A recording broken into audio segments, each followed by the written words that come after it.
কবিতা লিখিছো ডিব্ৰুগড়ক লৈ আপোনালোকে শুনি ল'ব।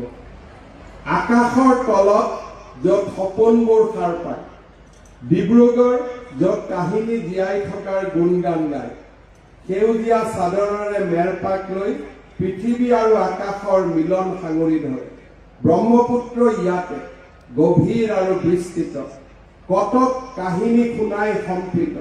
তাৰ পানীত বাজে জীৱনৰ গান, আনন্দৰ স্মৃতি আৰু সংগ্ৰামৰ গান। চাহৰ বাগিচা, সেউজীয়া মখমলৰ আচল, প্ৰকৃতিয়ে যেন ইয়াতে ঢালে সজীৱ চহকী ৰঙৰ তল।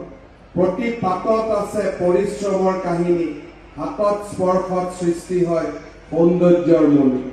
অ' ডিব্ৰুগড় শান্ত আৰু মহান, অসমৰ মাটিৰ এটি অমূল্য ৰতন। প্ৰতি হৃদয়ত বহি থাকে তোৰ ছবি, প্ৰেম আৰু মমতাৰে আকৰ্ষণ কৰে সকলো। মই লিখা নাই, কম্পিউটাৰে লিখি দিছে।